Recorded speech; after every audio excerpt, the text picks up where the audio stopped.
Excellent. So my name's Louise Baxter. I have several different hats that I wear in relation to the consumer protection landscape, which I'll tell you a little bit about as we go through.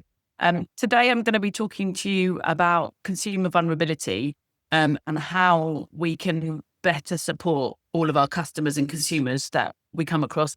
It's interactive, so hopefully you will respond to some of the questions I've got in the chat. I don't like to just talk to myself the whole time. So if you can put some stuff in the chat, that would be great. So we start with quite a stark statement. So the Financial Conduct Authority found that 47% of consumers currently show one or more characteristic of potential vulnerability based on the health, financial resilience and capability and on life events that could be having a detrimental impact on them. That's potentially over 25 million people in the UK. The latest statistics are actually showing that's potentially 67% now because of the things that we are currently experiencing with inflation, cost of living, political instability, AI, bricks to clicks, all of those things. So potentially it could be 2/3 of the population that have some circumstance or situation that is causing vulnerability. Okay. So a little bit about me and about us. So in my day job, I am head of the National Trading Standards Scams team. So I'm a trading standards officer by trade. I have been since 2002. I head up a national team that deals with predominantly scam victims and international law enforcement in relation to mass marketing fraud. That's where I've sort of gained my expertise around vulnerability by dealing with victims of crime. I also have other roles. I'm a non-exec director for TrustMark, so I sit on their board. I'm also a non-exec director for the Property Ombudsman Service. I am the chair of the National Independent Consumer Organisation, which is a charity which deals with consumer issues. And also in this role, delivering this training as well, it's come from Consumer Friend, which is my other arm, where I am the CEO of a company, an organisation called Consumer Friend, which is about training organisations like yourselves on vulnerability, but also trying to make consumer issues a bit more fun and a bit easier to access and a bit easier for everybody to understand. This is Cartoon Louise and this is Cartoon Adam, who is the better half of Consumer Friend.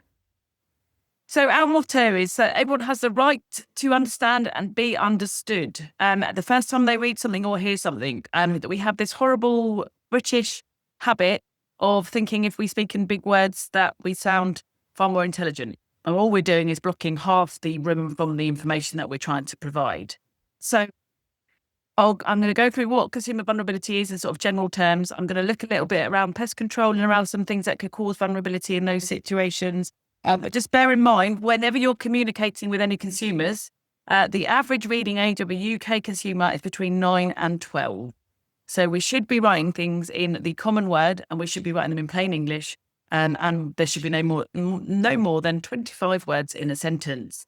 So if you've got 9 or 12-year-olds at home, I have a 12-year-old and a 16-year-old. They should be able to understand the information that you are trying to provide the first time they read it or hear it. Okay, why does it matter to you, to members? So pest control often involves working inside people's homes, and complex information and vulnerability can sometimes cause consumers misunderstanding or anxiety, and ignoring vulnerability risks complaints, harm or reputational damage. So again, you might have technicians going into people's homes that see neglect, loneliness or abuse, and they can note those concerns discreetly and look at safeguarding in relation to those consumers. And again, you might be the only person that's spoken to that consumer for a very long time. Loneliness and social isolation is causing a huge amount of consumer vulnerability. And actually being lonely is the equivalent to smoking 15 cigarettes a day on your actual physical health. So again, just be aware of these things when you're going into people's homes. So what is consumer vulnerability? It's important to be aware of vulnerability because it often leads to more effective interventions and allows consumers to receive appropriate help. Historically, the definition of consumer vulnerability has been the following: someone who is weak and without protection, with the result that they are easily hurt physically or emotionally. And old people are particularly vulnerable members of society. This is the dictionary definition of vulnerability. This is completely outdated, particularly the bit around older people. We have, again, we always think that older people are the ones that are going to be scammed as well because of that vulnerability, when actually the statistics show it's the 25 to 34-year-olds that are more likely and more susceptible to fraud and scams than the older end of the population. So again, we need to break down these biases and these and challenge them actually, because just because you're old does not necessarily mean that you are vulnerable. So what do you think? What is your definition of vulnerable? What do you think makes people vulnerable? If you could share in the chat, that would be great, please. There is no wrong answer in relation to this. What do you think makes people vulnerable? Learning difficulties, not understanding. Existing health conditions, ignorance, fear and lack of understanding what the issues are, autism, ADHD, dyslexia, neurodiversity, absolutely, or being neurodivergent. Mental health issues, fear of pests, naiveness, domestic abuse, susceptibility to persuasion, coercion, control, grooming, domestic abuse, those things, absolutely. Loneliness, perfect. Drug and alcohol abuse, yes. Addiction. Confused, fear, all of those things. Perfect. Thank you very much. Okay, I'm going to come on to talk about a few things. Have there ever been situations in your life where you felt more vulnerable? Now, this is where we sort of get into the weeds of it a little bit. So where we talk about, and I will break vulnerability down, there's a lot of fear around understanding consumer vulnerability. And I've trained over 13,000 people on this subject. We do a lot of work with different code providers, new home providers, social housing. People are worried about it, worried that they're actually going to say the wrong thing. When I explain it to you, we sort of debunk it a little bit. And there are sort of two forms of consumer vulnerability, situational or marketplace. So what's going on around you or the marketplace you're trying to engage with. So situationally, things that can cause vulnerability, and I'll give you a personal example of a time that I felt vulnerable, was when I got divorced. So that situational relationship breakdown. And I also wasn't aware of my vulnerability until I reflected. It was 7 years ago now, reflected on it and actually thought, made some interesting decisions there, Louise, that you probably wouldn't make today had you not been in an emotionally vulnerable situation or that situational vulnerability where my status and my stability was being undermined. So have there ever been times in your life where, if you feel willing to share, I'm an oversharer, as you'll get the gist of as we go through, but please don't share anything you're not comfortable with sharing. But have there been situations where you felt more vulnerable? Relationship breakdown. So another one is when my father passed away, which was 20 years ago now. When my dad passed away, I was particularly vulnerable then. Bereavement is very subjective. Isolation. New parent, absolutely. That is one of the most isolating situations. And mine, like I said, are 16 and nearly 13, and I still feel a little bit vulnerable sometimes, especially with the teenager. Hosting forums to 180 pest controllers, brilliant. That's situational vulnerability right there. I got scammed by a Microsoft scammer because I didn't know my computer. Liz, in relation to that, that's the most successful scam that there ever has been. It's the most lucrative for the criminal. So you're not alone in that situation. New situations, moving to a new area, bereavement, lockdown caused a load of situational vulnerability for people as well, that social isolation. Traveling in a new country, absolutely.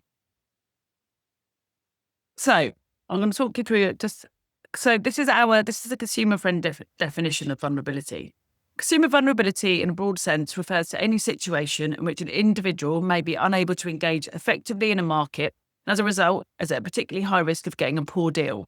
So this can be something as severe as becoming a victim of a crime or just not getting the best deal for them at that particular time.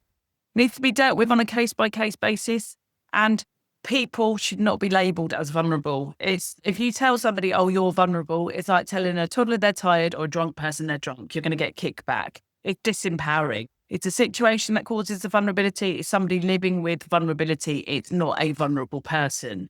Because again, we need to move away from some of the stigma and negative attachments that come with vulnerability. We don't like to admit that we're vulnerable.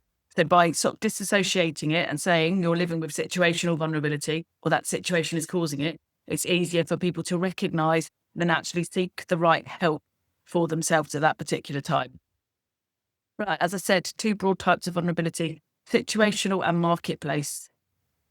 So vulnerability in the UK, I will talk you through, I will break down situational and marketplace when we come to that. I'm going to give you a little bit of a snapshot about some of the statistics we're seeing within the UK setup at the moment. 9.8 million people are living with a disability. Now, this does not mean that everybody with a disability is vulnerable, but it may exacerbate certain situations where people are trying to access different marketplaces or do different things depending on the situation that they're currently in. 944,000 people are living with dementia and their carers. Again, so caring responsibility can cause situational vulnerability and additional financial hardship as well. And that statistic is looking to rise to 1.6 million by 2050. Mental health has already been brought up, but 1 in 6 adults have experienced a common mental health disorder like depression or anxiety in the last week. 18% of children aged between 7 to 16 had a probable mental health condition in 2022. Lockdown had a really bad effect on young people, especially those that were transitioning from primary to secondary schools, and again, those kids within a secondary setup. That social isolation did nothing for those young people. We are seeing that the NHS have got something like 1.5 million young people are waiting for NHS help and support for their mental health conditions. 23% of us suffer anxiety when dealing with service providers.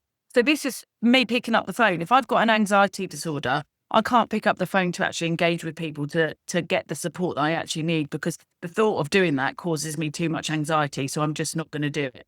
You couple that with 1 in 7 of us are neurodivergent. So we sit underneath the neurodiverse umbrella, which I will talk about a little bit later on. Again, these are all barriers to communication or accessing the services that we need, potentially, depending on what we're trying to do. 3 million people are living with cancer. Again, depending on where you are in your cancer journey, these things could cause situational or marketplace vulnerability. And 80,000 people divorced in 2022. That was just after lockdown. I'm not surprised that lots of people got divorced after the lockdown situation, because of obviously all of that confined living together. 938,000 houses were sold. Again, moving house, divorce, bereavement, 3 of the most stressful life events that you can possibly have. If you chuck them all in together because you are moving house because you're getting divorced, that's 2 of them all in one, or you are recently bereaved, which is why you're moving house as well. So you're going to have 2 of the most stressful life experiences going on at the same time. 577,000 deaths in the UK in 2022. So leaving millions coping with bereavement and the aftermath of that. Right, so situational vulnerability. Situational vulnerability, now we don't expect you to support all of these, it's just to have an awareness of them, are things like health, any long-term disability, addiction, impairment or illness, such as blindness, deafness, infirmity, speech impairment, age-related conditions such as Alzheimer's or cognitive impairment, learning disabilities and mental health problems, including common mental health disorders. Life events, major life events such as bereavements, loss of employment, divorce or relationship breakdown can cause situational vulnerability. Resilience, the low ability to withstand financial or emotional shock, such as due to being in debt or lack of support structure or a disempowered status. We've done some research recently in the scams team that shows that you are much more likely and much more susceptible to fraud and scams if you aren't financially literate, which makes sense. If you don't understand finances and money, how are you supposed to understand different scams that are being targeted at you? We also aren't very good at teaching this in school. This is something we're trying to push forward. Consumer literacy, media literacy, financial literacy, to give children and young people those key life skills to be able to make those good decisions going forward.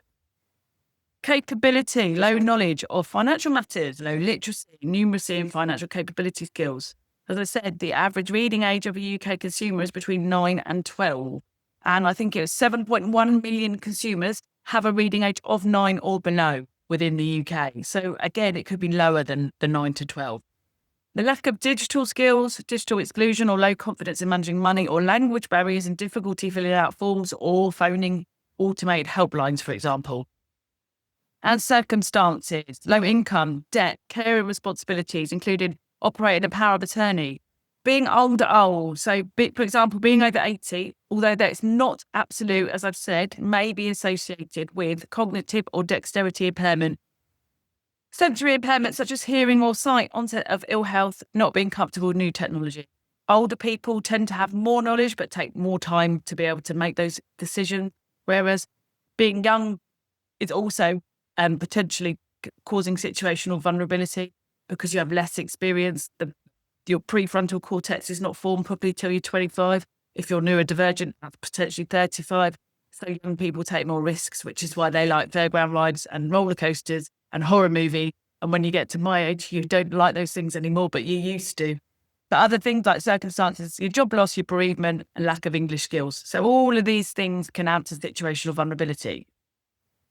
Marketplace vulnerability is that it's caused by things like choosing between complex alternatives or making decisions on the basis of imperfect information. Or we haven't accessed this market for a really long time. Buying a new house, for example, the average consumer moves every 7 years. So it's not something that we're going to be really well versed on doing it every single time because we don't do it every day. If I had to buy an electric car today, I wouldn't know what I was doing. I would be marketplace vulnerable because I haven't done that before.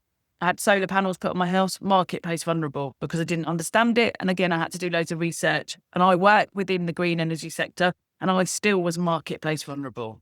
So again, these things that we're doing for the first time or haven't done for a really long time can cause marketplace vulnerability. Switching your gas or electricity provider, for example. Pressure, and that's internal pressure or external pressure from whoever we're buying from. So these things can cause marketplace vulnerability. Limited supply. This is always a bit of that pressure to buy things, or there's only 20 left, or if you were buying a house, for example, you need to do it quickly now before the plots go. Or that pressure again, if you're talking about pest control, you need to get it dealt with now. So again, potentially you could make unwise decisions because you're in what's called a hot state. So you're not thinking about it objectively. Bricks to clicks. 2020, March 2020, the whole world went from going to the actual shop to buying everything online. And we just expected people to know how to do that safely without any training.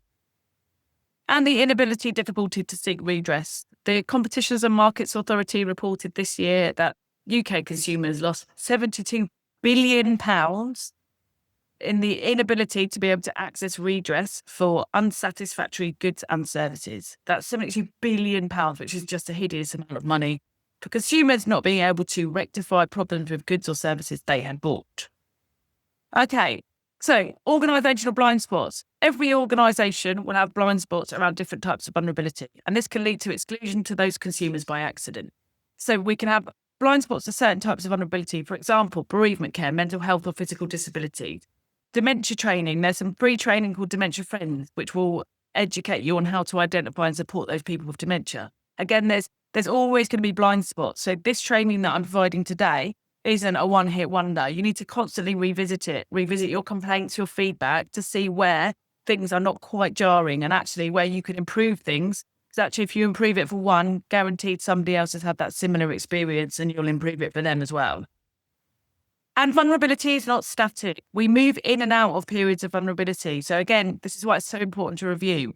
Depending on what's going on in the world, political instability, inflation. And if you ask the average consumer what inflation means, they won't know. They'll just know things are costing them more money. But all of these different things that are happening all of the time cause this additional situational marketplace vulnerability. So important to keep on top of it all of the time.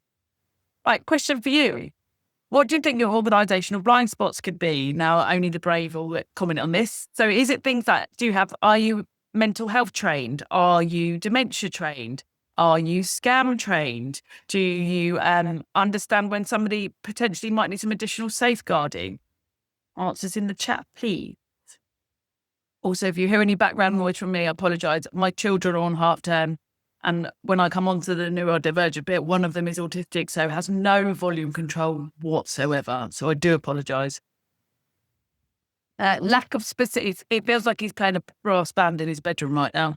Bad hearing makes me vulnerable, potentially because you can't always hear the information that's being provided.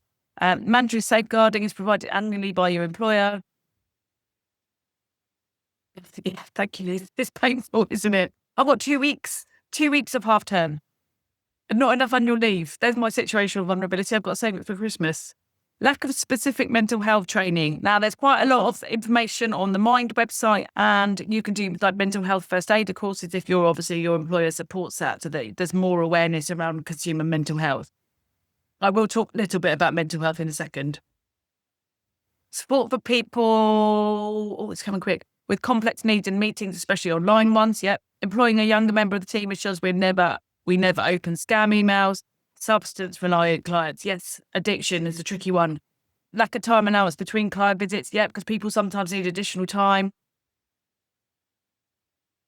Lack of empathy. Yeah, we've lost the ability to be kind. The training that I provide, and obviously I run a business that does this training as well. It's not rocket science. A lot of it is being kind and trying to listen and see what people need and try and provide that support. It takes some time. and consider what the other person is feeling rather than just our own emotional state. We have this very bad habit of projecting how we feel over everybody else. Lack of support, expecting people to make decisions quickly, no working vulnerability. Yeah, all of these things. Was encouraged to be a mental health first aider and the company director reminder of the needs of others. Excellent. Technicians not trained to identify safeguarding red flags or to know when to escalate concerns. Simon, we can help with that because this vulnerability training sort of highlights a lot of those things. Lack of unconditional positive regard. Ask for help if not understanding the situation. Perfect. So what I'm going to do is I'm going to talk you through a couple of other things that are causing vulnerability. I'm going to give some really quick tips on how you can help people. And then I'll be around for some questions. Okay. Again, in the chat, what things do you think could be affecting vulnerability in 2025 and beyond? What marketplaces, what situations? This is just for fun. We've got a few ideas on this, but what things do you think in the current landscape of the way that we're currently working, what things do you think could be affecting vulnerability? AI. Yeah. Now, lots of people are very concerned about AI. Keir Starmer. Lots of people are very concerned about AI at the moment. And the fear of it, there's a fear factor around people taking people's jobs. There's a fear factor around people being the deep fake scams, the fact that people's identity is going to be stolen. And working in the scams team, obviously, I see a lot of this stuff real time. And there is a threat there, but also we need to use it to our advantage to be able to tackle the criminals and to be able to deal with it that way. But also from a scams perspective, the old school scams, so doorstep crime, telephone scams, are still very successful from a criminal perspective. So we're not seeing as much of it as I thought that we would because the criminals don't need to use it. The old school scamming is still working from a consumer perspective. Lack of knowledge, current affairs, political diversion, scams overall. Yep, fraud is 41% of all reported crime, and we think between 5 and 15% of people are reporting it. So we're talking about a £10 billion problem each year, and only 2% of police forces resources put towards it. So we're not going to arrest our way out of that one. No matter how much you earn, it's difficult to live. Eddie, I completely agree. Benefit cuts, lack of trust, competition between large and small companies. Yep, all of these things. Loneliness and isolation, absolutely. Culture wars, stuff, yep. Current affairs, yep. Not enough money. Money is a real issue for people at the moment. The average household reported not being able to lose £100. If they lost £100, it would put them in the red and they wouldn't be able to get back out of it again. So, and if you think about the minimum, the living wage difference between that and the top whack you get on universal credit, there's not a big gap between the two either. So people are really financially struggling. Social media. Now, if Adam was here, my partner in crime on this, he's got a real thing about social media. If you read, there's a book called which is really good if I can remember it. It's about losing attention, which is very ironic right now. And it talks about the fact that social media is actually costing us 5 to 10 points of our IQ because of our constant pickups on our telephone and Facebook and Instagram and all of the rubbish that we currently see because we're constantly bombarded by messaging. Also, it talks about the fact that we're massively overwhelmed but underwhelmed because the quality of the information we're seeing is so low. We're not actually taking anything in. So we're getting a whack on our IQ, a whack on our mental health, and this underwhelmed situation because of our smart devices. I was fortunate enough to grow up in a world where I didn't have a smart device, didn't have a phone till I was 20. So I got to actually learn to talk to people. But it's protecting the young people, isn't it? And actually they've grown up with this stuff. But social media is causing quite a lot of issues for people. I'm reading a book about the new age of sexism. So listening, because I can't see particularly well. And that is all about AI and how that is creating a new realm of misogyny and sexism because of the things people can access on the internet. A very interesting, whilst not wearing a suffragette sash and being a staunch feminist now, it's a very interesting read from a scams and romance fraud perspective and the way that the world is moving from an AI perspective. Health worries affecting ability to work, access to legal aid and support. And the legal aid is really hard to get access and there's a massive backlog in the court systems as well. Limited understanding of consumer vulnerability. Yep. Let's move it on. So these are a few of the ideas that we've got. Bonus points if you can tell me who the lady and the crystal ball is. 2025, net zero. We're all being told that we need to make our houses more green. We need to be more energy efficient, or we're not going to hit the net zero target. What does that mean? People don't understand. What do they need? Is the technology advanced enough? Have we got enough skilled workforce? All of those things is causing a huge amount of marketplace and situational vulnerability. Mental health. Mystic Med, well done. Mental health is causing a real issue. The NHS are calling it a mental health pandemic. Cost of living crisis, we've already talked about this. Bricks to clicks, again, the fact that we're expected to use the internet and do it well and do it safely when it's like the wild, wild west out there. Digital exclusion, 45% of over 75 still don't have Wi-Fi in their own homes. How are they supposed to fill out online forms and access things like we do and access and have that massive amount of choice? What you end up having is things like a loyalty premium. If you don't research whether to renew your insurance or not, or which is the best deal, you get a loyalty premium. You'll be charged more for the same insurance company. It's the same as a poverty premium, unfortunately. So the poorer you are, the more of a premium you will pay on certain services, like, for example, key meters. You pay more per unit for your gas and electricity than you would if you were on a direct debit system. Social isolation, again, we're spilled over from the pandemic. People are still very socially isolated, still scared. There's still loads of people wearing masks and not going out because they're still terrified. And inflation and interest rates, again, don't know what that means. If you did an average poll of consumers, what does inflation interest rates mean? They would go, don't know, but things are costing me more money, causing a lot of issues for people and vulnerability for people. And that generative artificial intelligence, which we've just covered off. Right, so some mental health statistics. 1 in 4 people will experience a mental health problem of some kind each year in England. 1 in 6 people report experiencing a common mental health problem like anxiety and depression in any week in England. On average, people with mental health problems die 15 to 20 years earlier than those without. This is one of the stats that stays with me, that mental health has such a negative effect on your physical health. 23% of Black or Black British people will experience a common mental health problem in any given week. This compares to 17% of white British people. And across the UK, men and women in the poorest fifth of the population are twice as likely to be at risk of developing mental health problems as those on an average income. So these consumers may be less likely to get a good deal from a supplier because of the challenges they may experience in forms of engagement and communication. So this means that these consumers may be paying more than they need for the services because they're not doing that shopping around, or they don't have the wherewithal to do it. Consumers with poor mental health can also feel the effects of experiencing poor outcomes in markets more severely. For example, those consumers are more likely to experience financial harm, which can mean they're more likely to be behind on their bills or suffering with financial problems. It's just something to be aware of. And neurodiversity, again, is something that can cause situational or marketplace vulnerability. I have 2 neurodivergent children. So I have lived experience of this. But so neurodiversity refers to the natural variation in how people think, learn and process information, providing an umbrella term for the differences such as autism, ADHD and dyslexia. More than 1 in 7, so between 15 and 20% of the UK population are living with some form of neurodiversity. 13 million people in the UK, and that's potentially underestimated at the moment because people are seeking assessment and support for their neurodiversities. So 700,000 people have autism, 2 million with dyslexia, and the ADHD figures are currently going up. You are 75% more likely to have more than one. So if you've got a diagnosis of one, you're more likely to have another one. So my Bertie, he's 12, he's 13 in next month. He has got autism. He's also got something called Erlin syndrome, which is similar to dyslexia where the words move around on the page. I would also think he probably have a touch of ADHD as well. So again, you're more likely to have more than one.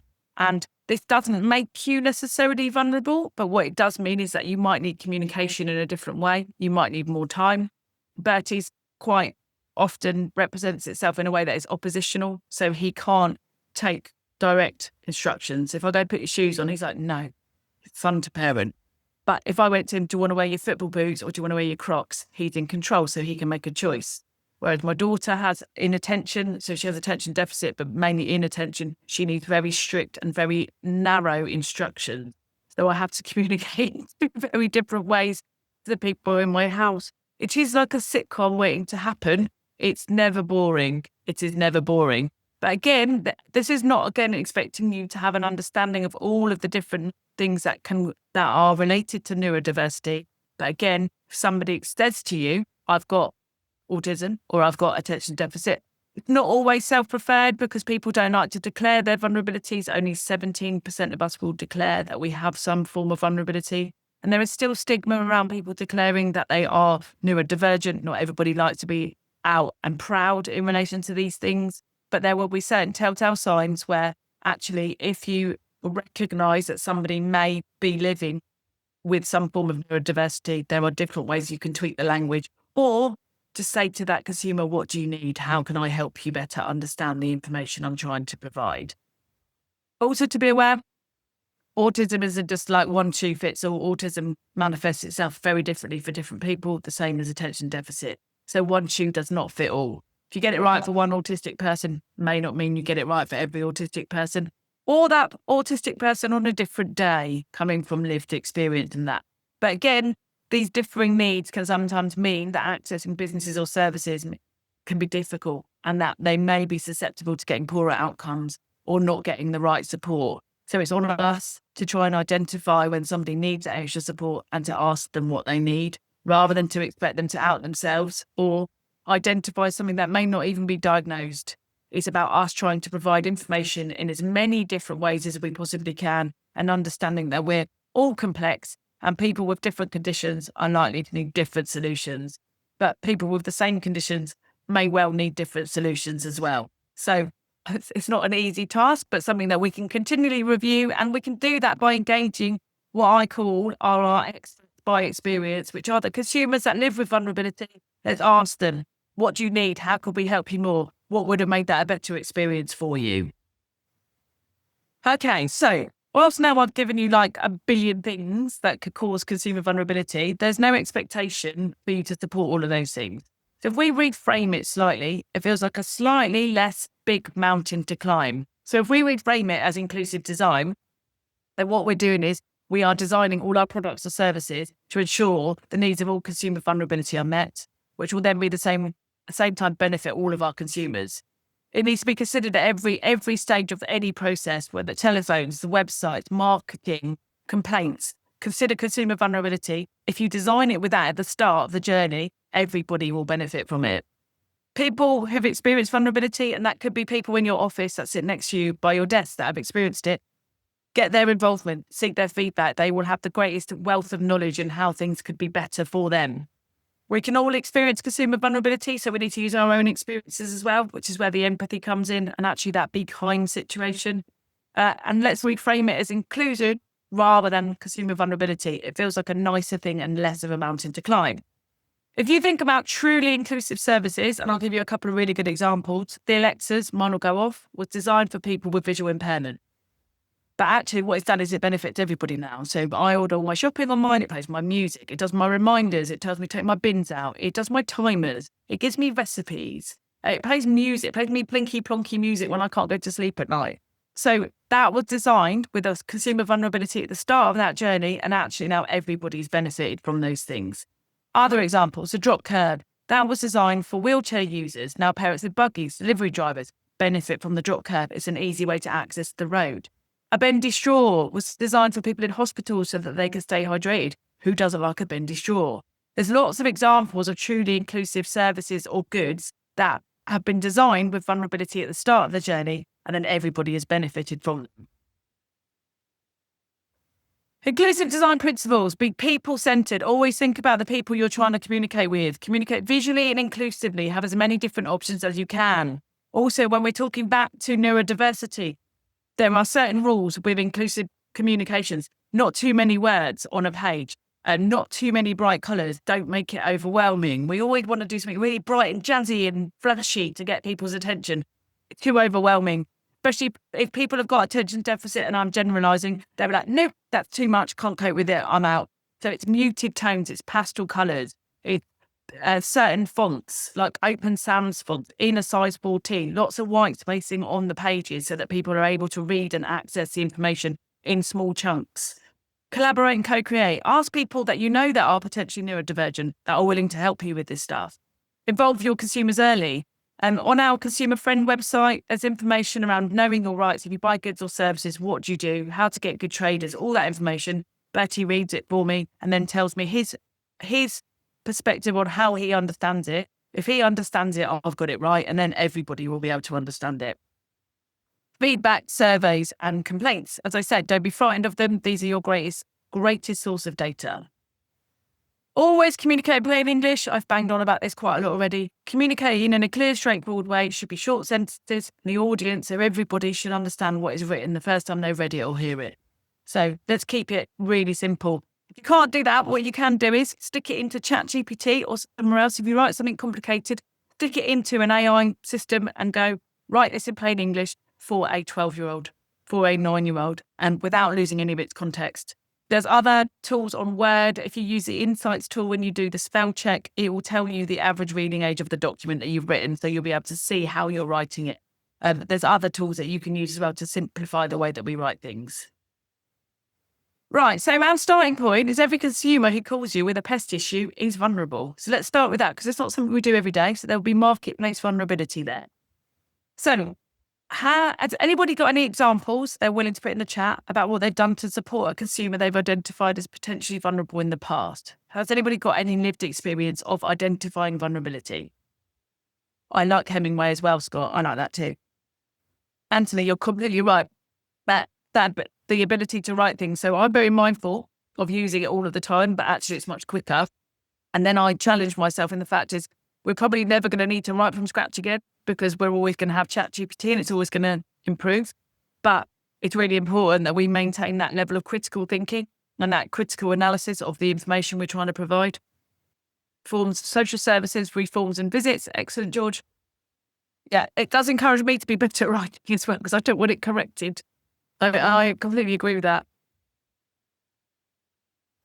Nat, thank you for sharing.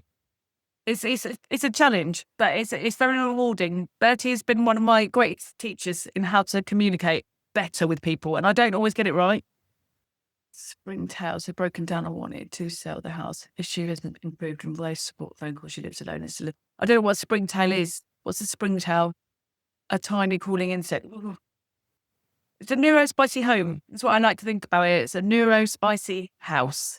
We're very open about it in this house. My children don't like talking about it to other people, so I've shut the door so they can't hear me, because there's still an element of they don't want to be those things. So it's trying to breed acceptance. And from a consumer aspect, but also from a societal aspect, there's still quite a lot of stigma around those things and a lot of judgment, because people don't always understand it. Both my kids are very academically gifted and very sporty as well. Like, so my son plays football for the district team, so they're gifted in sport as well. So it doesn't, if you think traditional ADHD or traditional autism, my children don't fit that mold, which is where it's really interesting to learn all about it. And obviously then I went and did a qualification in it so I could learn a little bit more about it, because their neurodiversity comes from somewhere, she says. Just talking normally and not coming forward as too technical. We have this horrible habit of being British and thinking that if we speak in big words and we speak in really clever language, that we will sound really intelligent. And actually all we're doing is blocking half the room from the conversation.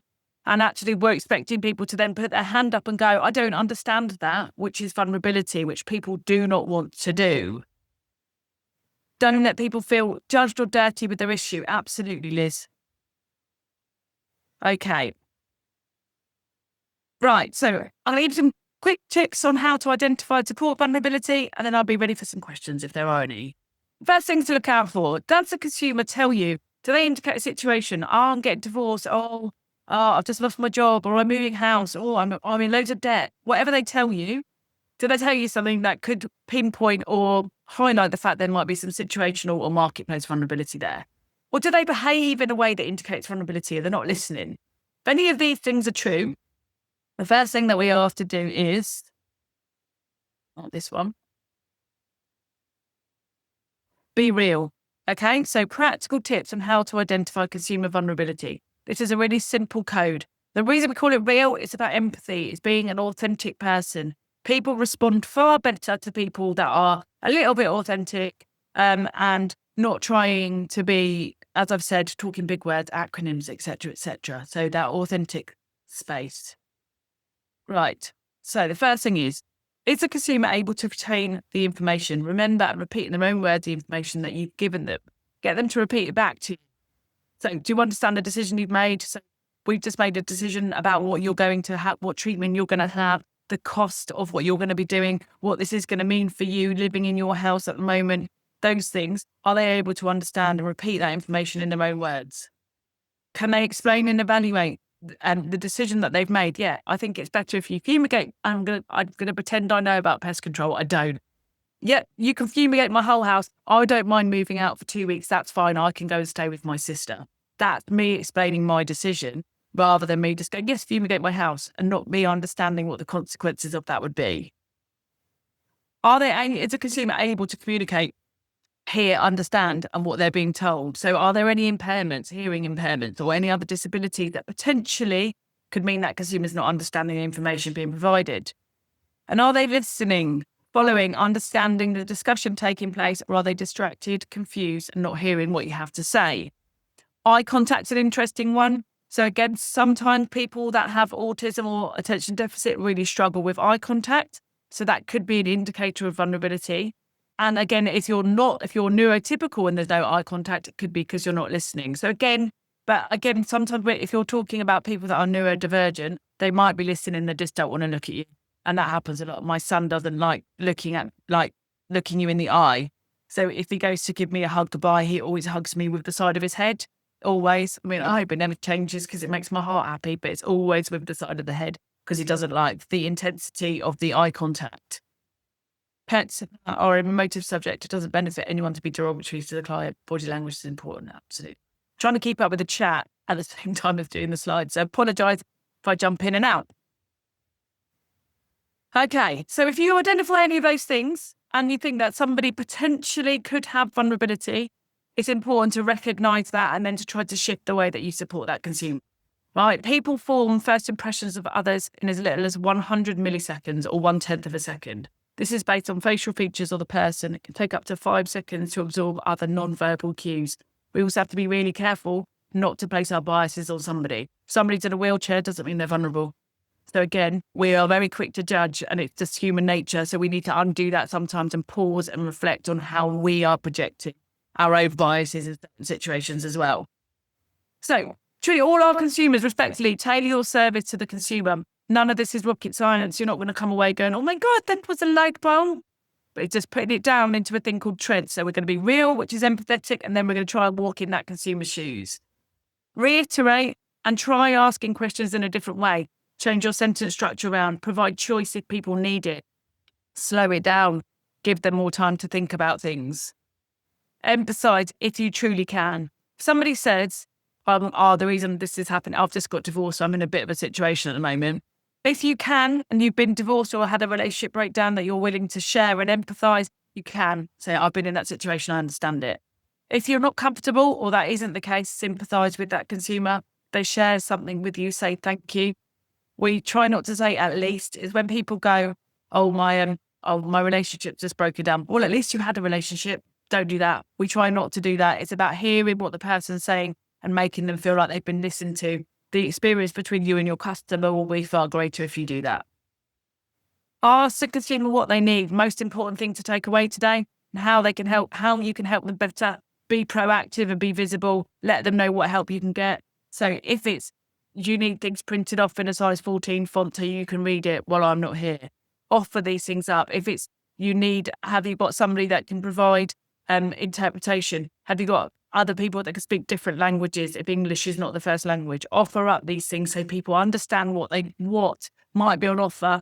Then you're more likely for them to tell you exactly what they need and what help they need as well. Don't make assumptions about people. As I said, we make 100 milliseconds, 1/10 of a second. We make assumptions, we judge people. We need to strip that out and don't make assumptions. And summarize. Once people have made a decision, repeat back so that they can hear it. So parrot it back to them so they can hear the decision they've made, which means you check their understanding. You also get that secondary agreement about what they've decided. This is a summary. I can share this with you afterwards as well. So it's things like, if you think someone's showing signs of vulnerability, document it. And I don't mean document, so mine, I can't see very well. Louise is visually impaired. No. Louise needs things printed in a size 14 font with double page spacing, and she needs the document left with her. You're then not so worried about the data protection issues because you're not recording any sensitive health information about me. You're just recording my need, which again will make it easier for you to share across your organisation as well. Act to reduce the risk of harm, be flexible, be supportive, offer information in as many different formats as you can: voice, written word, videos, internet sites, emails, letters, however many different ways you can offer it, offer it. Provide advice and support in plain English. Ask the consumer what they need, involve them early. It will bring your complaints down as well, and it will stop your complaints from going too high. And review your processes. If it's not a one-off, other consumers will be having similar issues. If you fix for one, you solve for many. Right, what more can you do as an organisation? Be proactive. Embed fair treatment in your organisation of all consumers. Make this relatable to all your staff.